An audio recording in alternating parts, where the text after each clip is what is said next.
I like to a little Practice. What's that?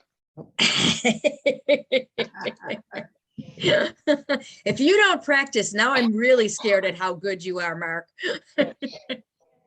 Okay, good morning, everybody. Morning. Our inspiration this morning will be by Jill Rowing.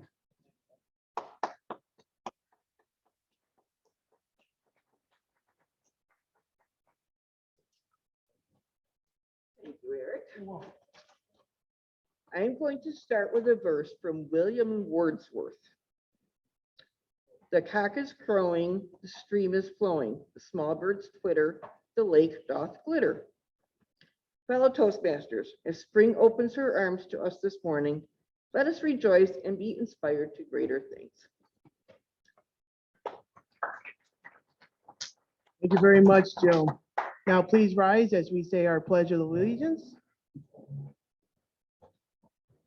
I pledge allegiance to the flag of the United States of America and to the republic for which it stands, one nation, under God, indivisible, with liberty and justice for all.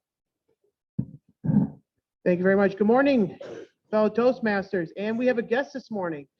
Kate, would you like to introduce your guest this morning? To introduce my guest is Kristen Dorfroman. She came as a target speaker, guest speaker back at Tom's. Good morning, everyone on Zoom. I just ignored you completely.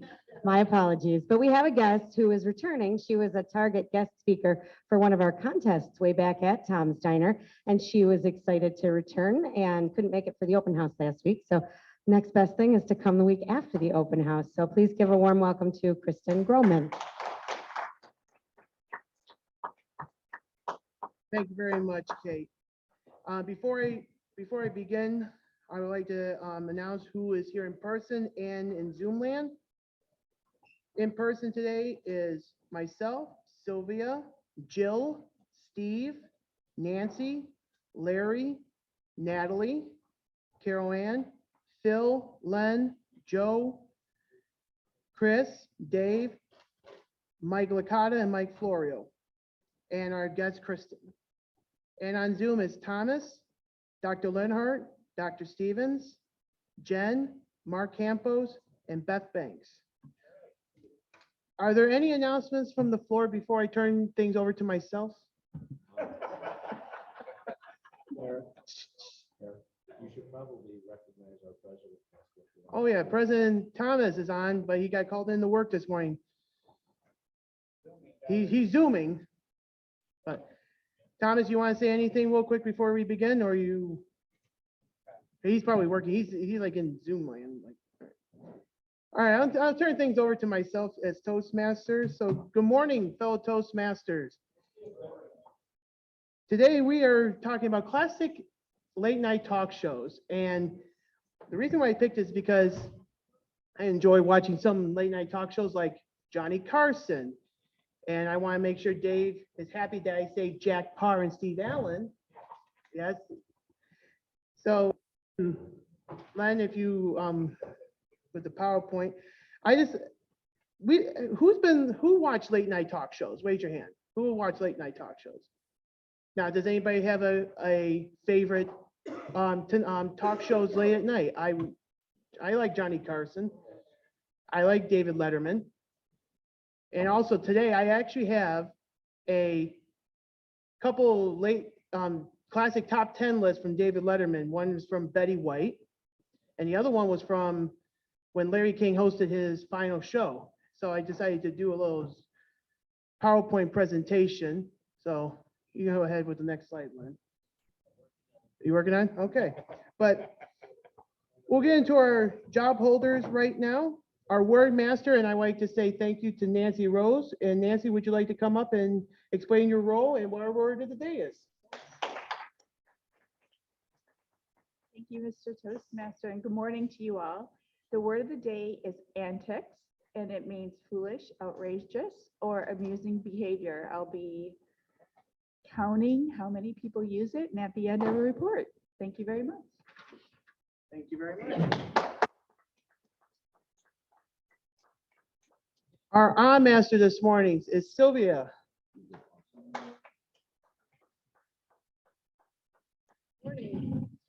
This morning, I'll be testing my listening skills to listen for everyone's as, connector words like and, long pauses, and I'm going to also listen for start overs. Thank you. Thank you very much.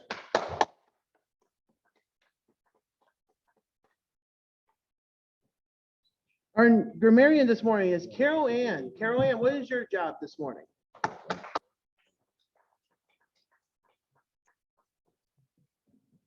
This morning, I will be listening for examples of good grammar and bad grammar, and sometimes some special phrases people use.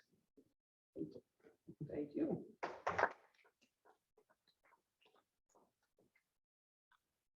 Our quote master this morning is Mike Licata. Mike, you have a quote for us this morning.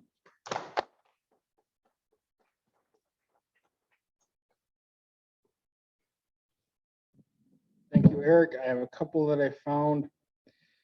Politics is pop. Our job as comedians, especially me, as a late night talk show, which is a broader audience, is to amplify what we think America is thinking, and that came from Jimmy Fallon. We are now holding late night talk show hosts to the same moral accountability as we hold politicians or clergymen. I'm out, I'm gone, and that came from Craig Ferguson. And finally, life is short and the art long.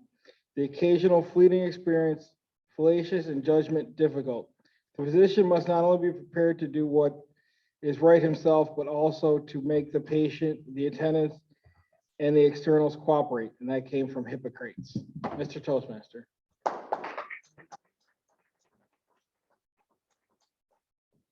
Our jester live on Zoom is Mark Campos. Thank you, Mr. Toastmaster, fellow Toastmasters, and our guests. Good morning. Eric, I must say I'm quite impressed that you're familiar with Johnny Carson, given your age. Because I was about to say, for most of us of a certain age, we equate late night talk shows with The Tonight Show, with Johnny Carson. And as jester today, there's really no shortage of jokes on the internet that come from late night talk shows. The vast majority are political, which is a no-fly zone for me, even when I think they're really funny. But I did find some old Johnny Carson lines from his nightly monologues, as my phone just locked on me.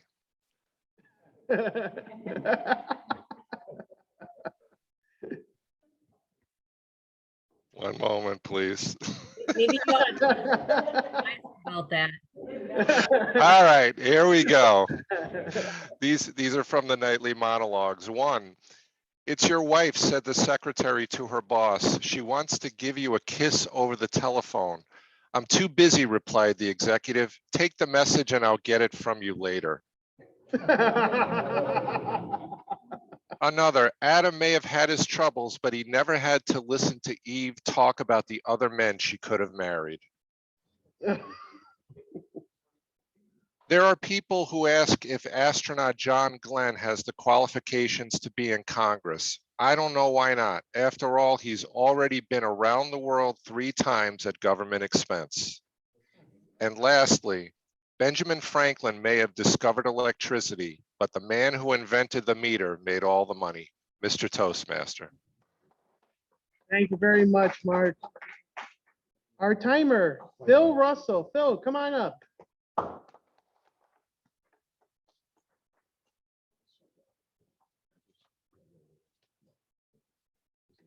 Antics. You want to hear about antics? I'll tell you about antics. West End Hooli this weekend, Saturday. It starts at noon. At what's that little village over there, young lady? Hooli. West End, the West End. West End. And there will be a Hooli that goes all day. That means you go from place to place, have a lot of antics, and maybe a few adult beverages. With some Irish exits. With some Irish stuff. Excess. Excess? Exit. Exit. Oh, exit. Leave without saying. Accents? I got some bad hearing here. All right, I'll get to the job at hand. Timer. This is the timing. Table topics, 1 minute to 1:30 to 2 minutes with 15-second buffer. Green light at 1:30, yellow 1:45. Here's a green light here. There's a yellow light, 1:45, and then 2 minutes. All right, orange and then red. They look about the same. Ah, there it goes. All right, if that doesn't work, we'll go back to the manual. Green, yellow, and red. Off you bugger. There we go. Hey, Mr. Toastmaster.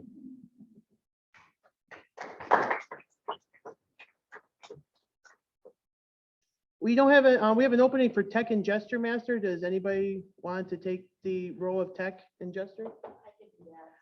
All right, Kate, come on up and please help me welcome Kate as our tech and gesture master.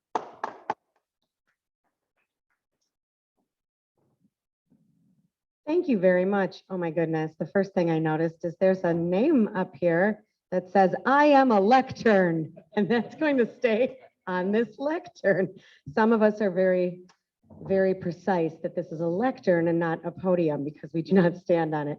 But more so important about tech and gesture master isn't precise language. That's for the grammarian to be tracking, but tech and gesture we've combined. Gestures are always important because body language and how we express ourselves physically is often far more impactful than what we are saying, but it is combined. And then tech, because of the world we're in now, is critical. One thing I'd like to try to switch between Len and Larry, we're having a battle here. Get this to gallery view or speaker or something for the folks here at home. And remember, everybody who is here, even though this is a little blinding, it is good for our lighting and you look right into it for the eye contact with our Zoomers who are at work and at home. And so I'll keep track of that and report back at the end of the meeting, Mr. Toastmaster. Thank you, Kate. Our quiz master on Zoom is Jen Zapla. Jen, would you explain your role for us, please? Hello. Yes, I will be your quiz master today. So I will be listening throughout the meeting, picking up on tidbits that people are mentioning during their speeches or during anything that they have to say today. And I will be quizzing everyone on it at the end of the meeting to see how well we were listening today. Thank you. Thank you, Jen.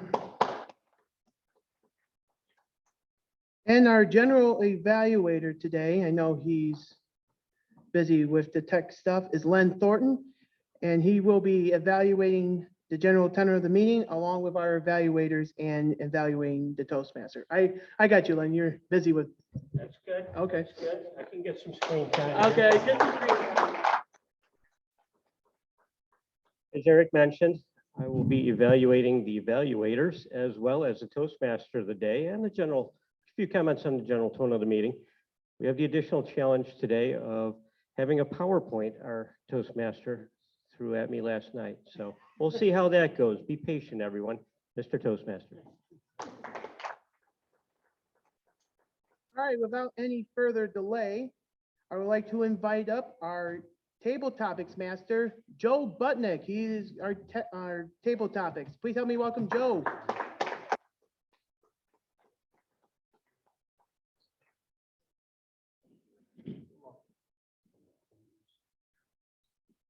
I don't usually watch a lot of late night shows.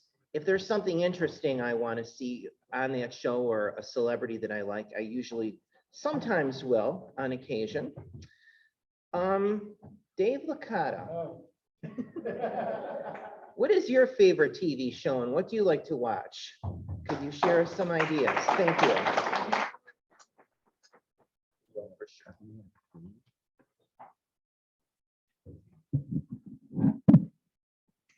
Mr. Table Topics Master, fellow Toastmasters, and our guest, welcome guest. It wouldn't be a Dave Licata Table Topics adventure because I'm prone to a certain antic, and that is trivia. Jack Parr was the host of The Tonight Show. What radio station did he work at before he was host of The Tonight Show?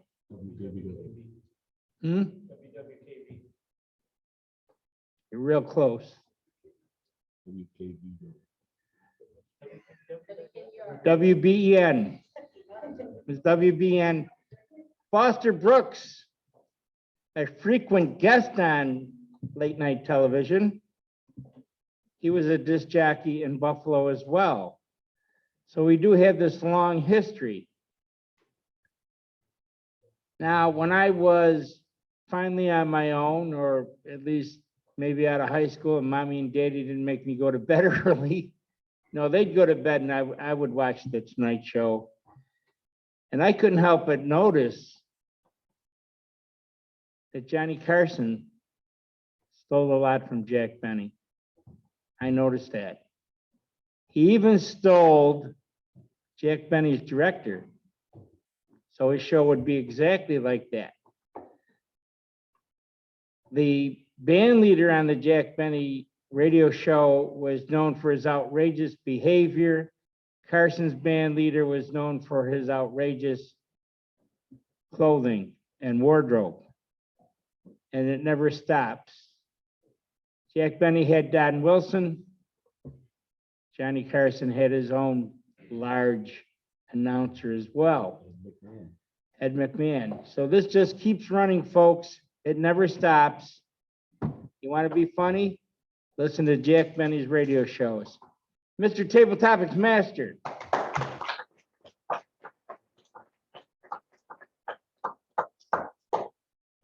Sometimes I would watch Johnny Carson if there was a particular singer on that show that I particularly was in love with. Those of you children of the 80s might remember a singer who was very popular during the 80s. Her name was Laura Branigan. She had this hit called Gloria. I was in love with her. I wanted to marry her. Sometimes she was on Solid Gold, and I would say to my parents, "There's your future daughter-in-law." My father would say, "Oh, Chicho, you marry her, you won't have to work." He was right. So sometimes I would watch Johnny Carson if she was on there, and I would be pining over her, knowing that I would probably never meet her, but oh, it was nice to hope. Chris, do you have a favorite celebrity? And can you tell us a little bit about them? Thank you.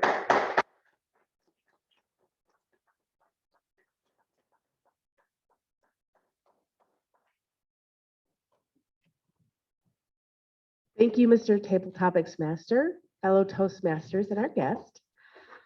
I do not have a favorite celebrity. What I do remember of late night shows is my grandfather loved Johnny Carson, and he loved his band leader, Doc Severinsen. And I believe he came out with a few CDs, but he loved listening to his music.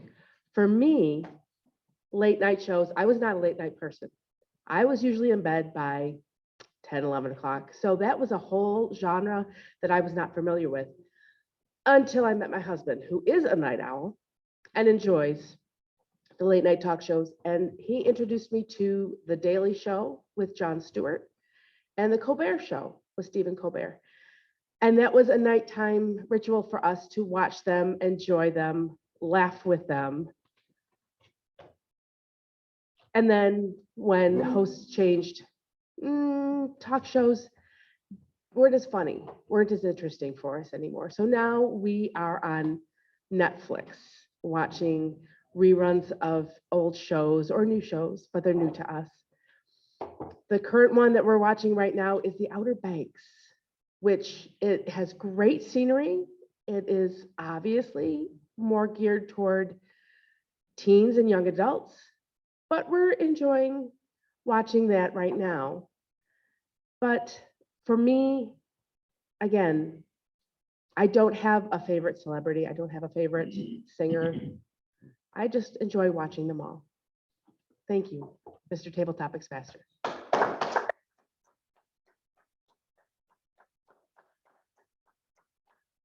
I used to be a night owl many moons ago. I used to watch Saturday Night Live at Saturday evenings. And when it was over, they would have these infomercials on. Some of these infomercials were really wild. I would watch the antics on these programs, and I'm thinking, a couple of them I'd be watching, and I'm thinking, what in God's name is this ridiculous nonsense that I'm watching? Do people really believe this? But like I said, used to be a night owl. My mother used to get aggravated with me for staying up half the night and then sleeping in past noon the next day, especially during the summer. Kristen, would you like to share some ideas with us? I'm just curious, are you a night owl, or are you sensible and go to bed at a decent hour like the rest of us should? Thank you.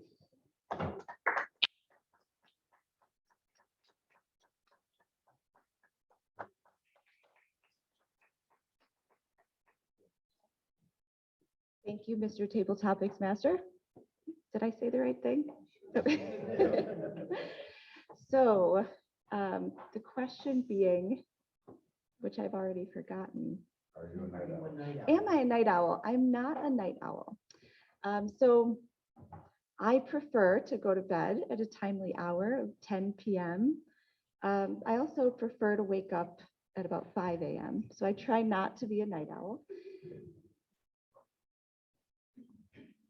Thinking of being up late actually makes me sick to my stomach. I feel like people can get up to all sorts of antics when they stay up too late into the evening. And I prefer to not have the regret the following morning. So as somebody who likes to wake up with a clear mind and a clear head and not have any leftover residual guilt, I like to just get myself tucked into bed at a decent hour. Thank you.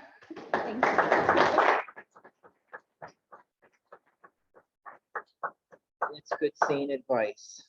So I'd like to turn our meeting back over to our fellow Toastmaster. Thank you, Eric. Could I have a word master report, please, by Nancy?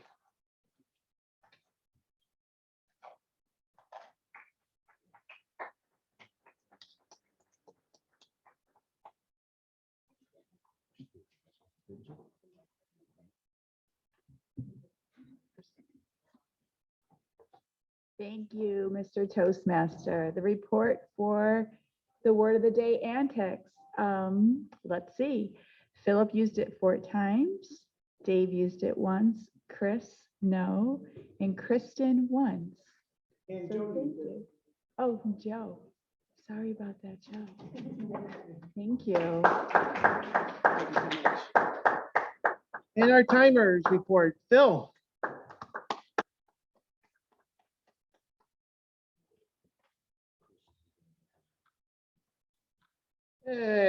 You guys missed it all.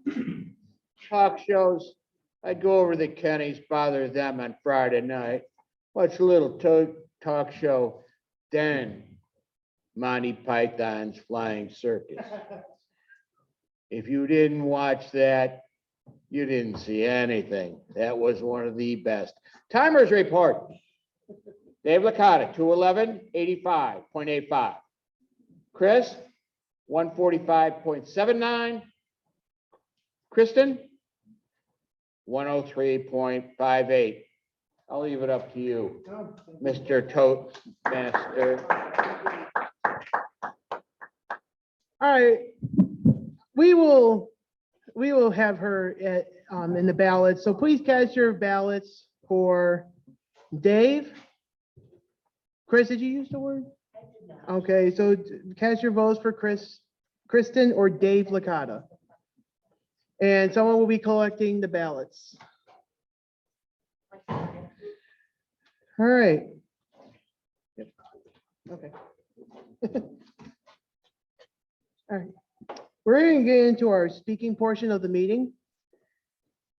I would like to invite Dr. Gerald Stevens on Zoom to introduce our first speaker, Beth. Please help me welcome Dr. Stevens. Morning, fellow Toastmasters. I had the pleasure today of evaluating Beth Banks. She is working out of the Presentation Mastery Level 3, Persuasive Speaking. And I believe the time is 5 to 7 minutes. And I do have the title.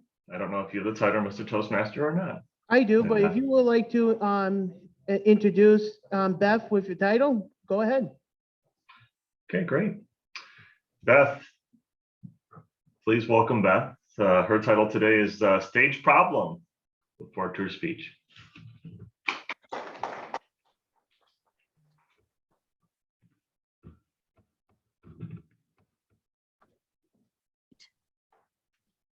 Okay. Good morning, fellow Toastmasters. My job today is to persuade you to agree with me about my topic. But I have to admit, this persuasion began approximately a year ago.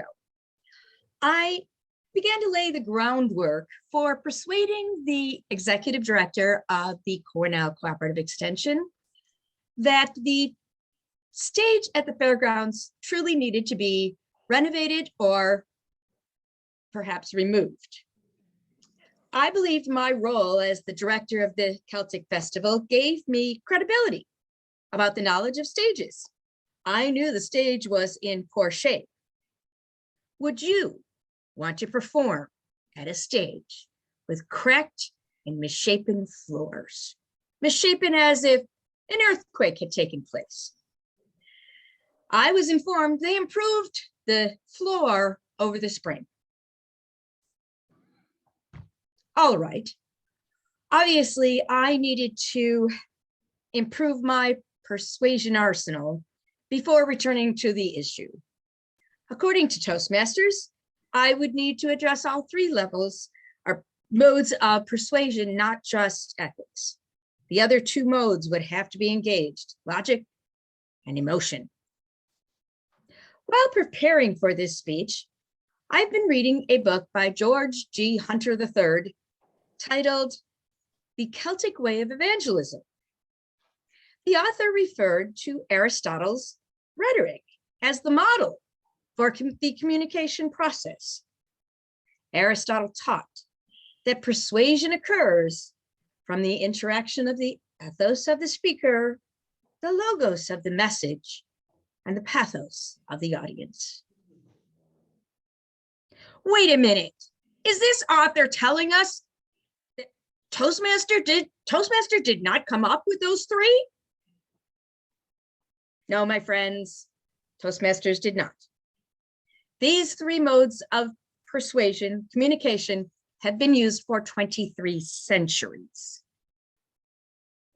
In that case, maybe Aristotle was onto something. How could I use logic in my message to appeal to the director's emotion?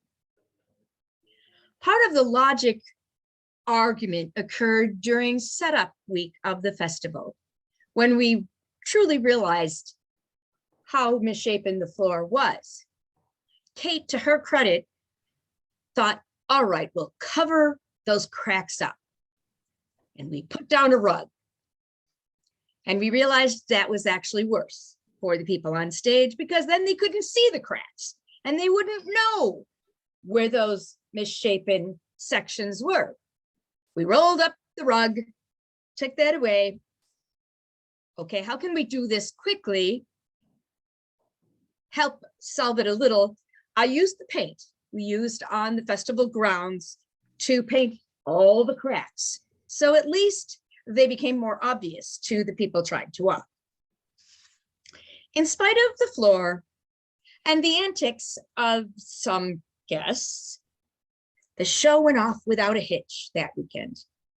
It did not change my opinion of the stage, but I thought we could save that conversation for another day. Until I received a visit from our electrician the week after the festival. Apparently, he had more problems with the electric box than I knew. He did not tell me. Let me see if I can show you what was happening to the electric box. I don't know if it really shows there, but the electric box was sparking blue sparks. Oh dear, or words to that effect. I could have been upset that he didn't tell me during setup this occurred. I actually was not.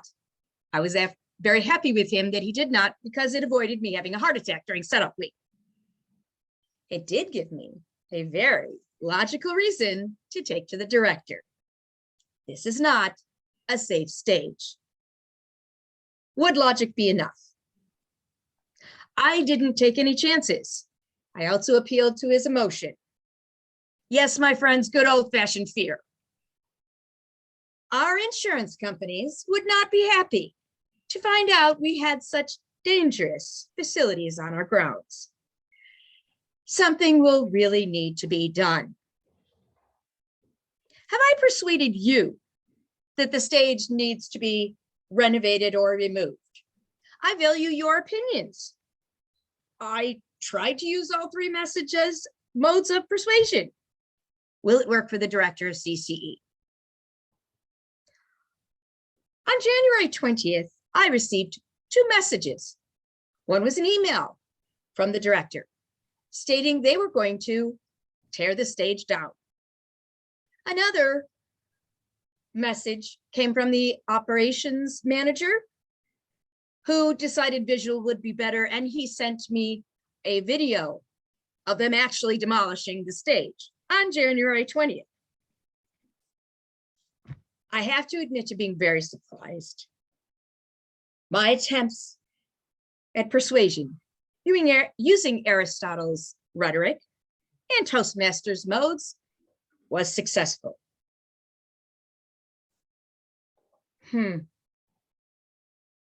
Now what do we do about a stage? Fellow Toastmasters and Eric, back to you. Thank you very much.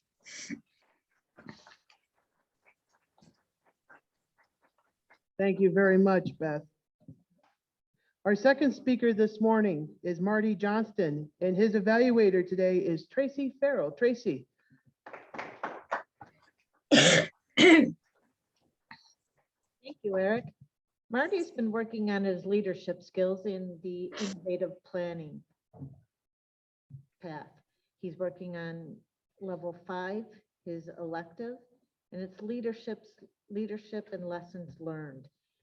Part of his objectives is to use more vocal variety, and he wants to be prepared with the mic so he can use hand gestures when he comes up. 1 check mark already. Marty Johnson.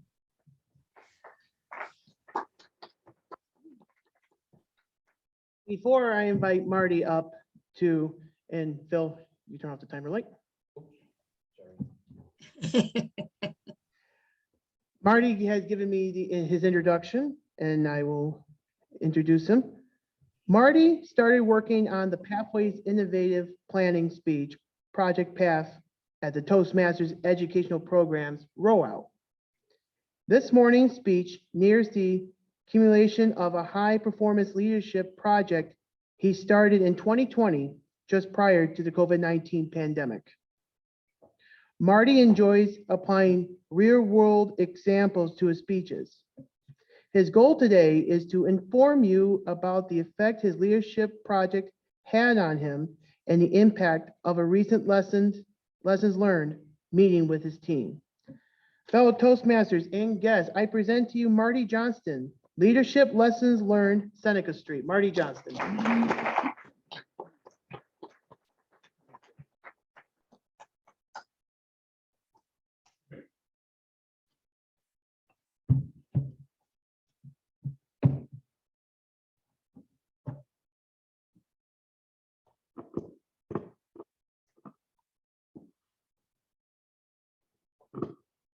Fellow Toastmasters, shrinkage, if you remember from my last project, actually is a word, shrinkage. Shrinkage actually is loss of profitability for a company or an organization due to many factors. Could be administrative error, theft, employee theft, or someone using a steak knife or a hunting knife to open a box when they're stocking. This piece of ice, I'll demonstrate, shrink. It's melted. Someone left it out of the freezer. That shrink, and the only thing you can do with that is drink it. Mr. Toastmaster, fellow Toastmasters, most welcome guests, good morning. This morning, as Eric mentioned, I'm going to inform you of 3 major things that I learned from my project, and also a couple things and important things to me that I learned from the lessons learned meeting that I had with the people that I worked with on my project. The 3 things are the importance of teamwork. The second thing is the involvement of other people and providing clear direction. And the third thing is communication skills. And I'll wrap up with the lessons learned and the impact that had on me. The first thing I'd like to talk about is the importance of teamwork. For the project that I was working on, some of you know from prior projects, the project entailed, and the goal, the mission was to reduce the amount of frozen food shrink at the store where I worked at the time. It was on Seneca Street in South Buffalo. And the people on the team were the store manager. She was, her name is Sherry Becker, and a couple other people. One of the main guys was the guy that was actually stocking. His name is Alexander. Excuse me. And the plan was to go back to the basics and physically count the inventory, because the district manager, even though it wasn't a huge percentage shrink, it was a 2.21%, which isn't huge in retail. However, he thought it'd be a project that it would be something that I could work with. And Dylan was the dairy frozen manager at the time, and Kathy was the closing manager. These people were all involved on what was the team to get back to the basics and actually physically count the inventory. And the team would actually physically count the number of stock or boxes that would come in. And going back to the definition of shrink, if you can think of shrink as the difference between what you're actually built for and what you actually receive. So there's a difference. And we were counting, and sometimes we were getting items that were supposed to get 100 cases, and we may receive 90 cases. So that those 10 boxes are shrink. And the store manager, Sherry, would file for credit with our accounting department. The second main thing that I learned was the importance of involving these other people. This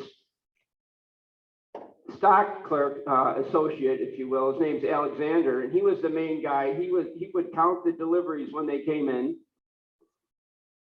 And as I mentioned, there were quite a few times when the numbers didn't jive and there was shrink. Alexander had on his work list a task to do, and his task was to record this on a form, actually on the billing, and then leave it in a logbook for the store manager the next day to check out and to investigate if there was credit and file for it.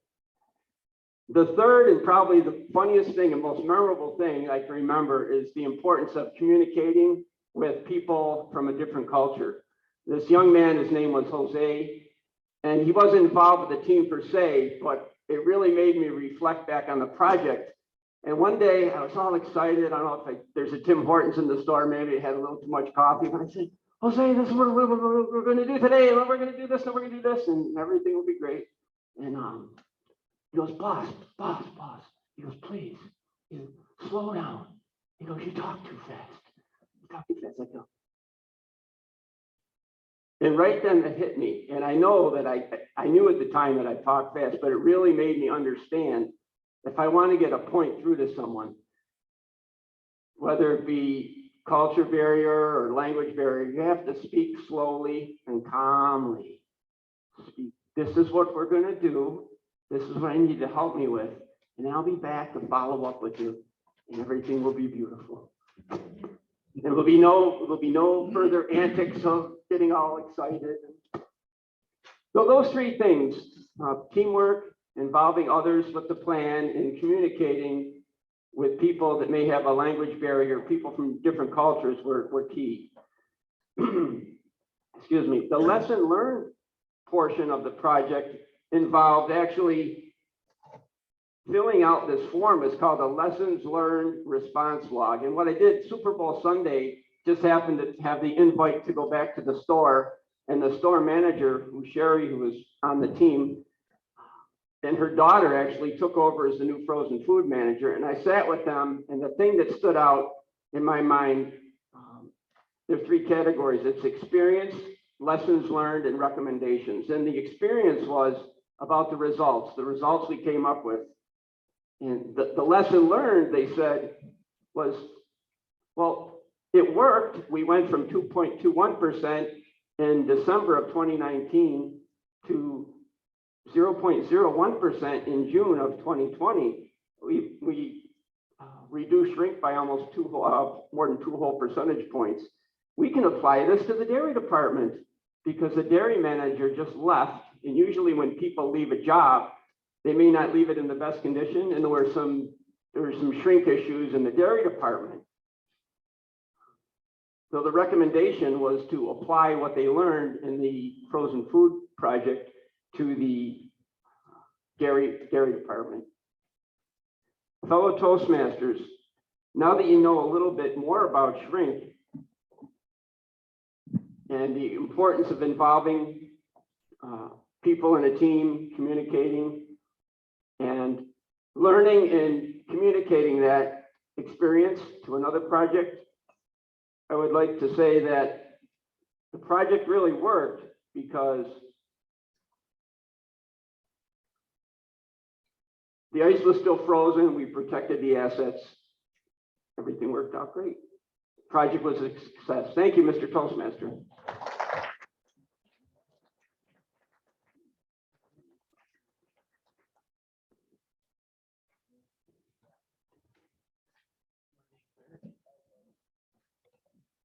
Thank you very much, Marty. Our final speaker this morning is Dr. Anne-Marie Lenhart, and her evaluator this morning is Larry McKenzie. Thank you, Mr. Toastmaster. This morning, I have the distinct pleasure of evaluating Dr. Lenhart. She will be speaking from the Persuasive Speaking book, and I do believe we'll start her with a fresh set of lights. Thank you, Mr. Timer. That's okay. The speech will be 5 to 7 minutes. Her title today, which is quite intriguing, The Resilient Donkey. So already we're thinking, and we can't wait with anticipation. We are waiting for Dr. Lenhart to speak today, The Resilient Donkey. Dr. Lenhart.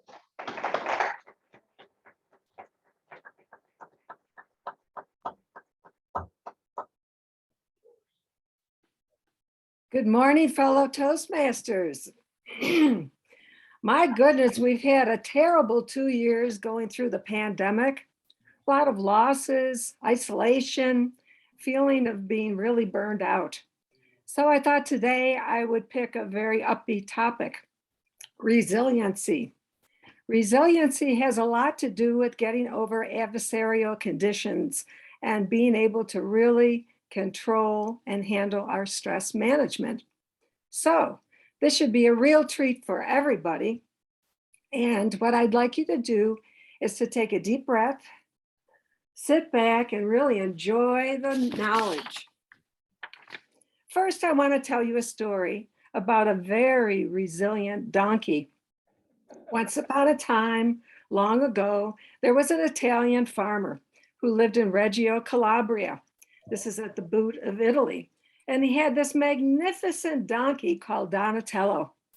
Donatello was loved by everybody in the town. He was very bright, he was very hardworking, and he even spoke fluent Italian. He was in very good health. The only problem is he was very old, so he kind of walked with a limp, and it was getting harder to get around. So one day the farmer and Donatello were walking around the farm, and oh my God, the donkey fell into a deep well. He was screaming and yelling, for help. He was really desperate. The farmer didn't know what to do. He was desperate also. And he knew that there was no way that he would be able to get the donkey out of the well. So he called the townspeople to come with their shovels, and they proceeded to put dirt into the hole, because the farmer thought, well, he could have a quick death and he wouldn't really feel as much. So they were shoveling dirt into the hole one at a time. All of a sudden, miraculously, they noticed that the donkey was shaking off the dirt and stepping up, shaking off the dirt and stepping up, stepping up, stepping up. Finally, he was out. Oh my God, it was a miracle. He was out and about, and the townspeople said, Father, Son, Holy Ghost, oh my God, thank you, Lord, for this wonderful miracle. They were so excited. Well, I don't want to take any credit away from God, but really, the reason why he succeeded was he was a very resilient donkey. He had an internal locus of control, and he believed that anything was possible. He believed that he had control in his life, and with determination and grit, he could do it. So that's why he was really successful. So today, I want to talk about resiliency, what it is, talk about people that have it, people that don't. And if I have time, I'll do some recommendations for how to increase our resiliency. So when I think of resiliency, I think of two images. One is a volleyball. The second one is a coat of armor. The volleyball, I would take and extend my arm as far as I could and throw it against the wall way down there, and it would come right back and hit me in the chest. Throw it and it comes right back. Throw it again and it comes right back. It's called elasticity, flexibility, the ability to bounce back from any adversarial condition. The ball is important. Secondly, a coat of arms. Think about the medieval day with a wonderful coat of arms shining in the sun, glistening, silvery, from head to toe. It's a covering of protection. Nothing can hurt me with the coat of arms. Someone can shoot, someone can knife, someone could come and try to stab me or hit me, but I have this coat of arms. Another element of resiliency is total protection against any adversarial condition. So I want to give you two examples of people in an attempt to understand resiliency. There are two men in their 20s, mid-20s. One is a student and one is a client. Lemuel is a student who is remarkable. He is very accomplished. He already has one master's degree, and he comes to Canisius to get a second master's degree. He's thinking about a PhD. He does workshops at UB. He does community work, a very, very talented young Afro-American man. And I said to him one day, Lemuel, in terms of statistics for Afro-American men, my goodness, there's such a high prison rate. There's such a high violence and death rate. How is it that you are so successful? And he said, Dr. Lenhart, I want to tell you that I grew up on the west side of Buffalo in the projects, and it was very, very difficult. And all of my best friends that I grew up with, my loving friends, are all either in prison or they're dead. I'm the only one that still is standing on my feet and existing. And he said, I said, why? Why are you successful and they aren't? He said, well, growing up in a very crowded, poverty-stricken house with a single mother, I had a wonderful relationship because we were very religious. I had a wonderful relationship with a Baptist minister. And he took me under his wing, and he took me to baseball games, and he helped me do homework. And he always told me that he believed in me. And he established a really wonderful, trusting relationship. So because of that, I have this resiliency. It's this power. It's this attitude that is really remarkable and helps me get through whatever, because I know that I can do it. So thinking about resiliency and running out of time, I want to talk about resilience in terms of Toastmasters. When I think of resilience, I think of us as a group of Toastmasters. We are so committed. We are so courageous. we get up and we get out of our little box where we put our foot out of our little box and we get up and do speeches. It's very scary, but we get feedback and we understand our obstacles and we stand up and we do it again, no matter what. And that's why we have such wonderful leaders in this club. So I want to leave you with one last thought, and that is getting back to Donatello. Anytime people throw dirt at you, whether it's financial stress or social stress or relationship stress, I want you to think about Donatello and his success story. And I want you to take a minute, take a deep breath, and shake it off and move up. Shake it off and move up, up, up, up, up. Mr. Toastmaster.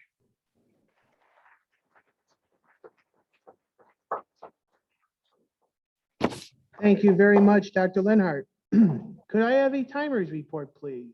Phil? I'll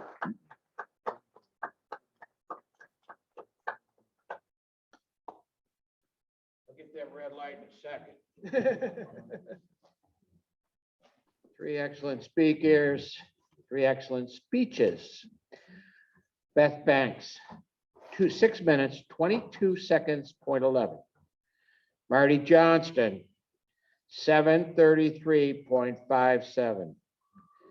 Anne Marie Lenhart, 7:21.91. Mr. Toastmaster. Thank you very much, Phil. Please cast your ballots for either Beth or Dr. Lenhart.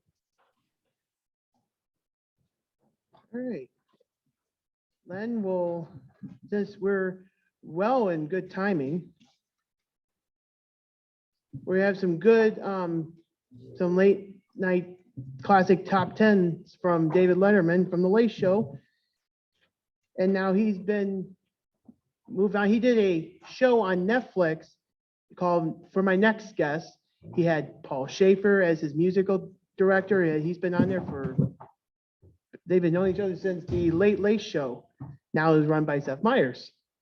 Now you have here the Tonight Show, Steve Allen. Like I said, Dave will be mad at me if I didn't make mention to Steve Allen, right, Dave?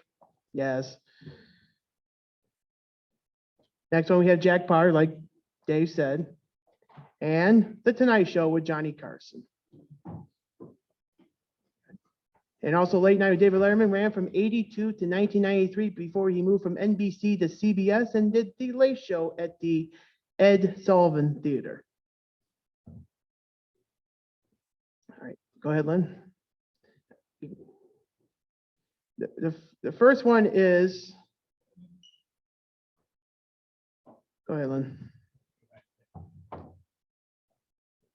The first one is the classic top 10 late night list from Betty White. The late Betty White. Oh.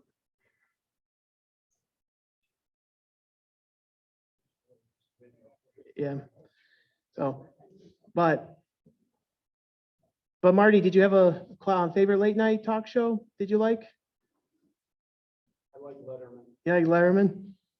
Steve, Jill, did you guys like late night television? Letterman, Jill, Letterman? I really didn't watch it much until I started living with Steve. Mike, Florio, who was your favorite?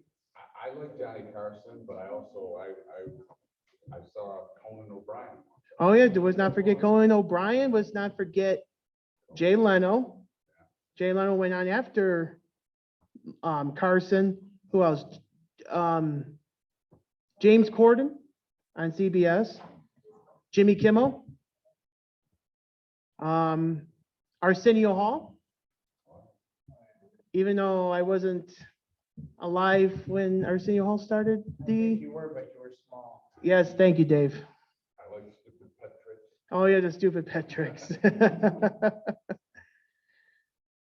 But if we can't get to it, we'll use, I'll send it in an email. We can wait late, Len. Oh, did you get it? No? Okay, well, I'll send it in an email, but let's get to our evaluators. Our first evaluator on Zoom is Dr. Gerald Stevens. Dr. Stevens. Morning again, fellow Toastmasters, and especially Beth. I always enjoy your speeches, very entertaining, and I always wonder what she'll talk about next. And she does have a wide variety of topics, which is great. So you can't expect just one thing. Today, she told us right away what she wanted to talk about. The stage problem. People might be wondering, well, what is the stage problem? Well, she told us right away, so that's good. Yeah, we didn't have to think about it, like, oh, what's she talking about? I have no idea. Then she eventually gets to it. Straight to the point. This is what it is. This is what I'm talking about. Love that. She had excellent eye contact, looking at the screen very well.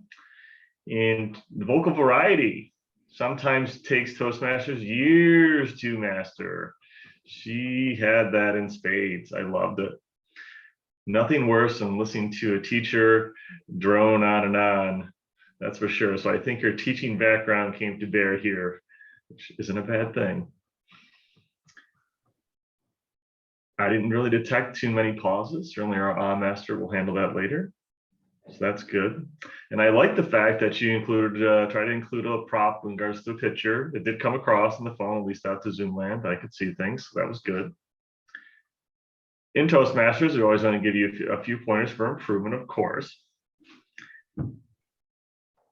You did read a little bit, and look down a little bit at your notes, and that is, you are a newer Toastmaster, so that does take some time to get through. And of course, you did admit in the beginning that you didn't have enough time to review, and you do what you can. And you did what you could, and you still pulled it off. So there was no worries there. Some people might suggest that you stand up, move around, something like that. I think that really depends on the person. If they're comfortable with that, that's fine. I personally don't care either way, but I did want to point that out because some people might think that is something that you could do for improvement. Other things that you did really well. Gestures. You had a bunch of gestures.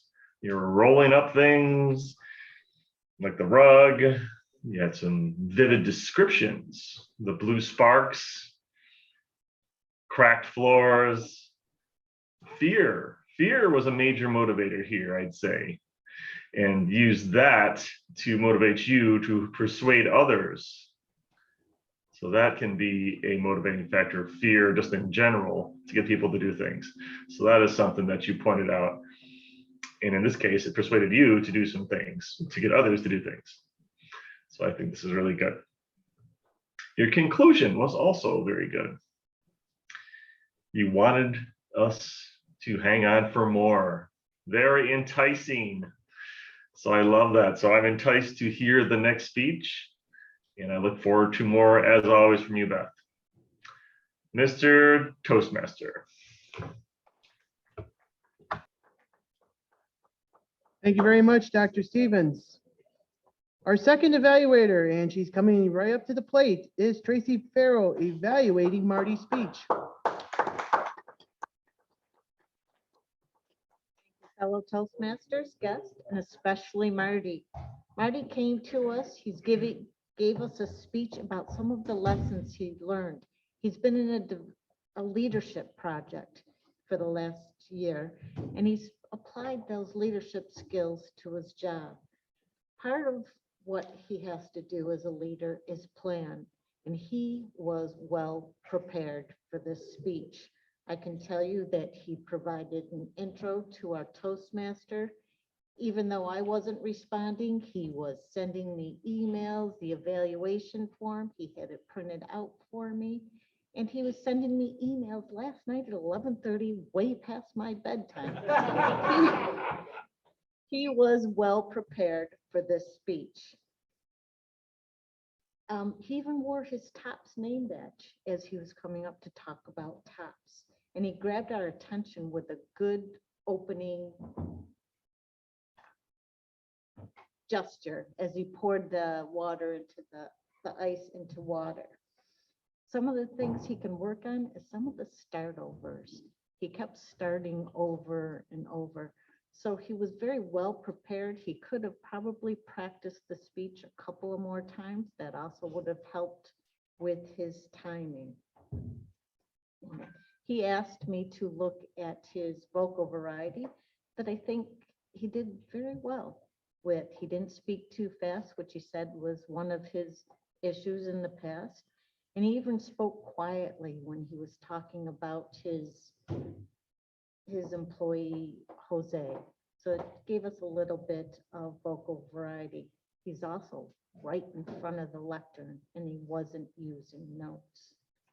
I think one of the things, if he really wants to grab our attention, he could have come up with a stronger opening, even though I know he used gestures, but something simpler and tied it to the end. If it was something I was coming up quick, the simpler, the better to remember. And I would have used something like, let's put shrinkage on ice, something shorter to grab our attention and to tie it into the speech. But I have to say, you've learned some of the most important lessons in leadership. You jumped into a project. You had a very detailed plan and you described your plan very well. And we've all here in this room and on Zoom have learned from the lessons that you've learned. I hope to learn a lot more from you. Thank you.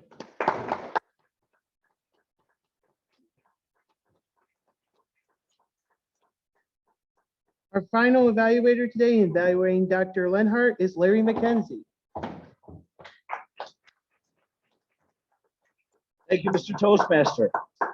This morning, I had the opportunity to do a couple of things that we don't usually get an opportunity to do. Sit back, take a deep breath, and get ready. Because when Dr. Lenhart said, sit back, take a deep breath, from that moment on, she took off. And I must say, today was probably one of the best speeches that I have had the opportunity and the pleasure of listening to from Anne Marie. I enjoyed it from the very beginning.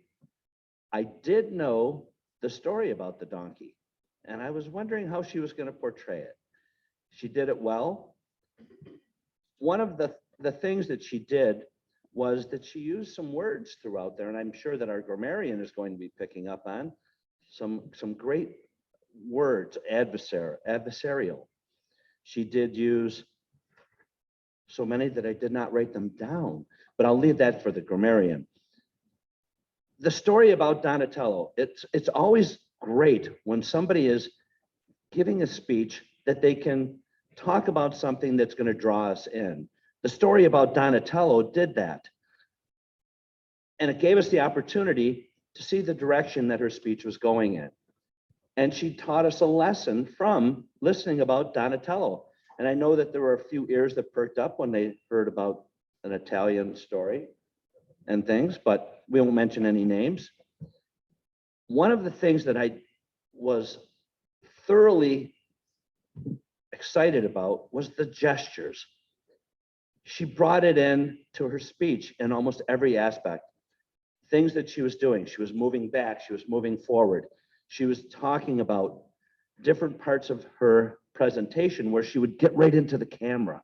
She used the camera very well. Anne-Marie, you did an awesome job with that. One of the things in doing a lot of gestures within our speeches, we also have to be very careful when we're on Zoom, because if we're moving too fast, it looks like a blur and we do miss them. I must say there were a couple of times that you did do that, but it fit very well within your speech. One of the things that you did do that I liked was you incorporated 3 different parts of your speech. You had the opening, you had your story, then you talked about circling back. And one of the things that you did at the end was you had a call to action. You told us all to shake it off and move on. One of the things that I would like to have seen was at the very beginning of your speech. You had a great ending. The beginning was, good morning, fellow Toastmasters. And one of the things that I've learned is that when you're presenting a speech, perhaps that's not the best way to begin, but maybe to say, sit back, relax, take a deep breath, and begin that way. All in all, fantastic job. Thank you for the pleasure of listening to you this morning, Mr. Toastmaster.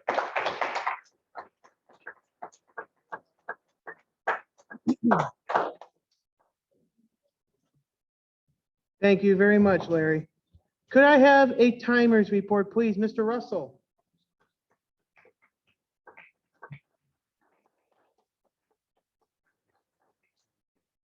Mr. Toastmaster, fellow Toastmasters, guest, this is the bestest, worstest job in the whole of Toastmasters. It's the worst because you have to really pay attention. It's the bestest because you have to pay attention.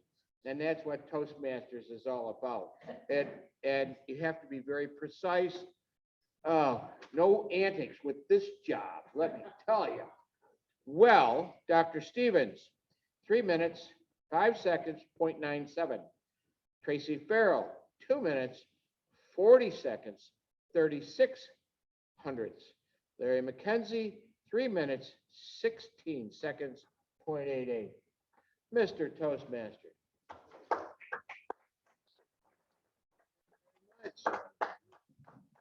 So please cast your votes for Dr. Stevens, Tracy, or Larry, and Mike will come and collect the ballots. Len, you ready for your general evaluation report? All right, please help me welcome our general evaluator, Len Thornton.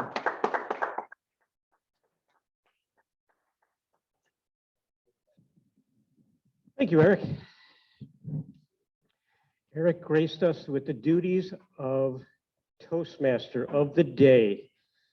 And he checked most of the boxes, arranging, getting confirmation from everybody during the week. We had no substitutions this morning, and that's a tribute to a good Toastmaster. He took the time to print out the agenda. Well, Kate helped him with that. Kudos to Kate. And that makes it so much easier when you're trying to keep track, especially if you're topic master and you're trying to see who's eligible, who to select for table topics. It's so easy to just check off names as people arrive and see who doesn't have a job and so on. So that worked out very well. You introduced me in the beginning of the meeting. That's a faux pas that a lot of Toastmasters fall victim to. You do get a demerit for one, not sending me your PowerPoint before yesterday evening. Because there's some technical difficulties when the PC that you're doing a Zoom camera on has to share that. It's hard to explain, but we don't have that down yet. And it appears your YouTube links didn't work, although I know we have internet in here, but we'll get better with that. On to our evaluators.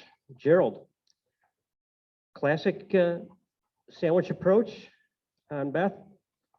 If I might add one other comment for Beth or suggestion, maybe the organization. When I hear a speech, I want it to flow to from a strong opening into support for the theme of the speech and then a strong closing. I don't think anybody can truly appreciate the challenges of organizing an event as you do. And certainly sharing those with us helps us in that regard. Tracy did a nice job with Marty. Tracy, this goes beyond the scope of my analysis. This is for tech and tech and gestures, that's right. But you have to be more conscious of the microphone. You have a very soft voice, and when you stand back here, the people at home can't hear you. And this mic now adjusts. It can come down to your level, and basically, if you can't hear it in your right ear coming out of the speaker, the Zoom people can't hear you. So just try and be conscious of that. Very good suggestions on Marty. I think I would have given him kudos for coming out in front using the headset mic, which freed up his hands for his demonstration, which was an absolute necessity for his presentation in this case. Larry, excellent job on Anne Marie. I think I heard remnants of the speech in the past. That tells you how long I've been a member, and Anne Marie as well. Wonderful speech. I don't know what else we could have suggested for her other than what I noticed. Anne Marie, you look down at the screen at your image on the PC, And occasionally you want to look up to the camera, which is at the very top of your screen, because then you're truly connecting with people, okay? They see your eyes there. And that's something we don't notice until it's pointed out. But again, Larry, a great evaluation there. At this point, I will turn things back to our Toastmaster of the day to call for reports. Eric.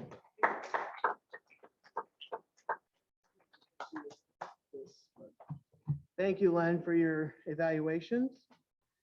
Now I will call for reports. We'll save the word master for last, but I would like to invite our on-master, Sylvia, to give us a on-master report. Sylvia.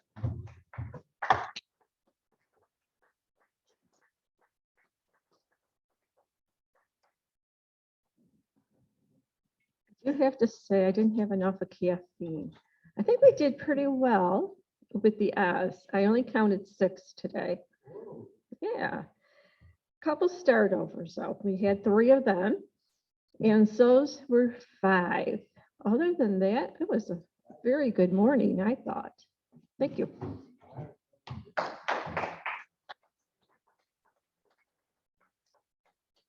Carol Ann, our grammarian. Carol Ann, can you give us a grammarian's report, please?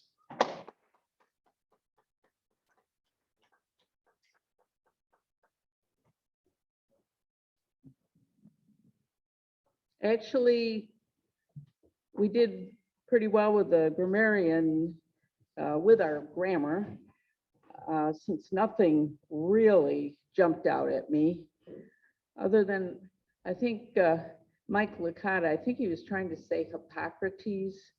And since I always was interested in a medical career, I knew Hippocrates when I was very young. And Chris, the one thing you said was late night shows, and I was not, it was kind of a broken up sentence.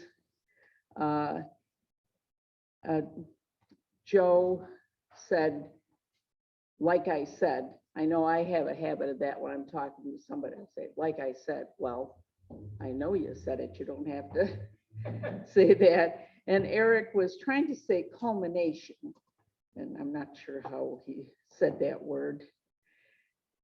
And of course, well, Marty, you had a little bit of run-on sentences. And Phil with the bestest and worstest, that was appropriate, even though not great grammar. And I'm sorry that I missed some of the great words that Anne Marie used. However, I was so drawn into her speech that I just was very interested in the speech. And with Beth, this really isn't grammar, but it just makes you think of, if you're in charge of a big event, that is just an overwhelming task. I liked Johnny Carson, I'm of a certain age, and like my husband says here, I'm saying, like, he let the guests talk. It seems the ones now, they ask a question and they end up answering it before the guest does. The classic Johnny Carson that I remember was with Ed Ames.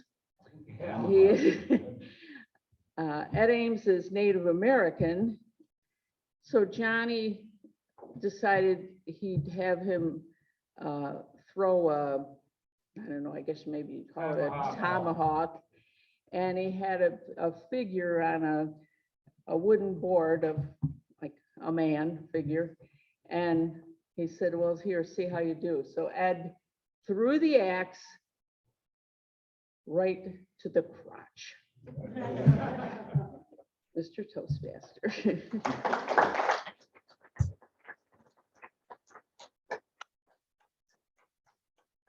Our tech and gesture master, Kate Ord. Kate, will you give us your tech and gesture master report, please?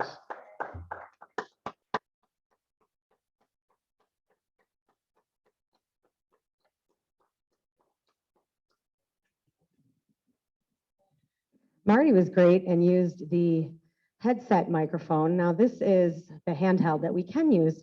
I feel like maybe we should, for tech and gestures, move this lectern back a little bit so we can use our space a little bit more. And it's interesting because I feel like what we see on the camera, like we have a little bit more than this rug. If you do remember, there's a nice rug on the floor, that if you stay in this rug, you'll stay right in the camera view. So do that. But we might have a little wiggle room. We'll still keep evolving this. We'll keep practicing this.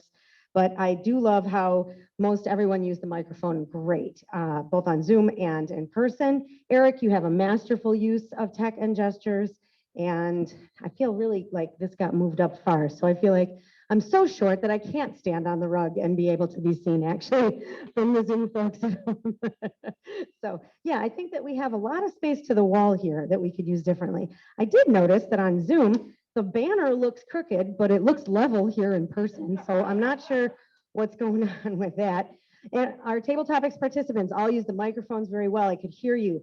Our speakers worked with their screens very well and in person. Beth filled the screen and you were prepared to be here in person, but then didn't feel well, so had to switch to Zoom. You did that masterfully. Marty, I loved your use of headset, the mic, the props, everything you did really. Your hand gestures were very smooth. You counted frequently. You stood right in front here. I think you kept grabbing these pages and then you were gesturing with the pages. So maybe just put the pages down because you weren't reading them. I'm going to keep mine in my hand because I have notes I need to read, but sometimes they were distracting because you didn't need them. Anne Marie, I love how you leaned forward and backward. I love how you shook off the donkey's dirt and you talked about head to toe perfection or protection and resiliency. One time I caught the sound of your papers rustling, but it was when you were short on time, but that was all. Into our evaluators, and I would like to thank our general evaluator and evaluators today for touching on tech and gestures, so I don't have to say everything I had in mind. Gerald, your angle of your camera are you like looking down? So maybe you could lift your device with a book or a board game or tilt your camera up. Maybe watch the recording so you see what I mean. The sound was great though. Tracy, we're short, and I'm glad that you talked about that, Len did, but it's a matter of balancing this, putting the microphone down and out of your way so it's not like that, and then I'm eating it. So Jen is probably texting me right now, Kate, put the microphone away from your face. You have it too close to your face again. So it's this balancing act that we're all trying to evolve. And Larry, as always, you use a great voice and hand gestures. I think that is all that I had to share right now. Now, maybe this is too close because I moved it back, but I think we should leave it here. So I will hand it back to Mr. Toastmaster.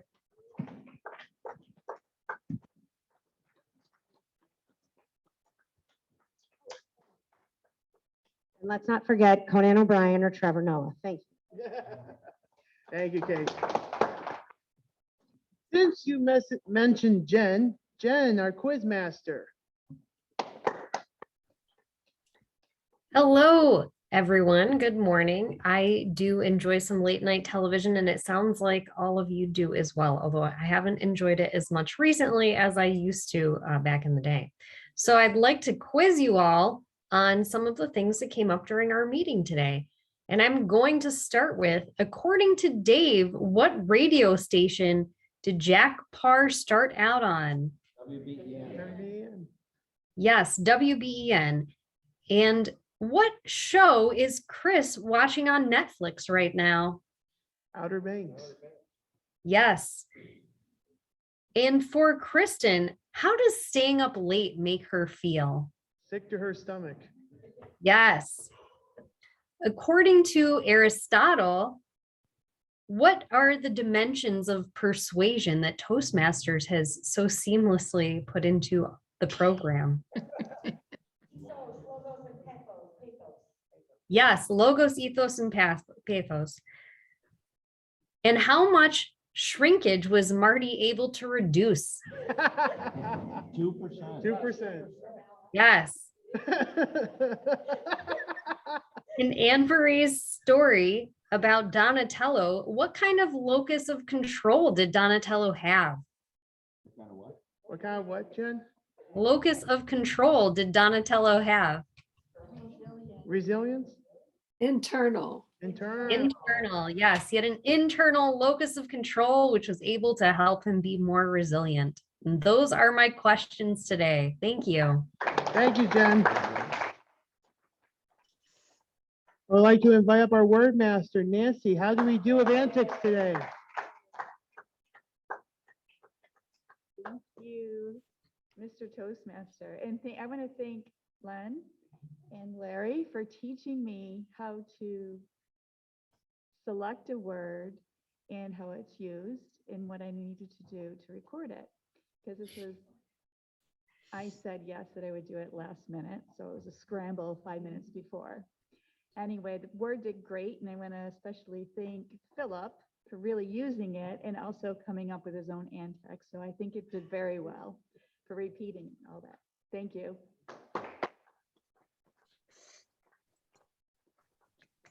Now, before we go on to our winners, would Kristen like to give us her feedback on the meeting? Would you like to come up and give your feedback?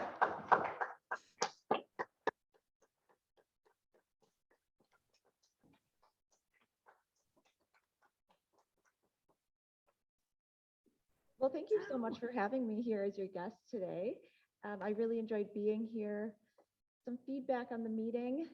This was actually a little bit of a challenge for me not because I don't like public speaking, but because I have made a vow to myself to try to speak without referring to my childhood, because my childhood is such an important part of my life and just something I value so much and love. But I find that I start every sentence with, when I was a kid. And I'm starting to recognize that the more I keep myself in the past, it doesn't allow other people to be in my present. So this was a challenge for every time coming up here, not necessarily referring to my childhood or beginning sentences with, when I was little baby K, as I call myself. So a welcome challenge. So thank you so much.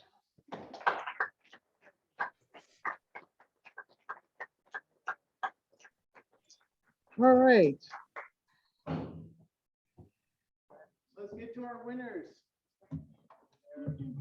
Our best table topic speaker today is Kristen. Congratulations, Kristen. I don't have no ribbons. We forgot the ribbons. We'll get the ribbons after. Our best evaluator today is Tracy. And our best speaker today is Dr. Anne-Marie Linhart. And since she's not here, would Tracy would like to come up and pick the winners today?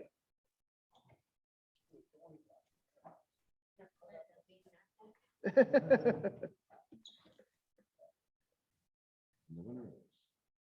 the winner is, let me use this mic correctly. Ending numbers 254. Bingo. Larry wins. Larry. Thank you, Tracy. Yes, steak dinner. Where at? Steak, stone, and sushi? Where would you rather be? All right, our Toastmaster for next week is Mike Licata. And I bet Mike will have a theme in a few days.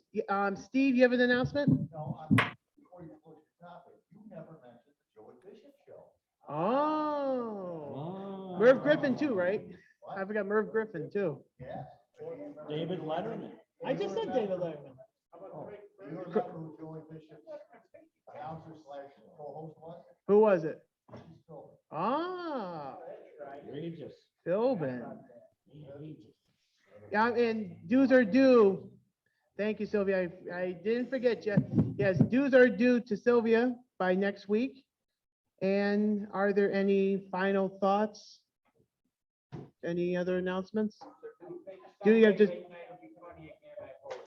Yes, just keep watching on YouTube, Dave. You'll. Watch Letterman on Netflix. And there you go.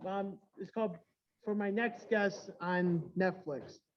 I'll send out the email about the classic top 10. I couldn't get that on the screen, but other than that, as the immediate past president, I adjourn the meeting. Have a good weekend.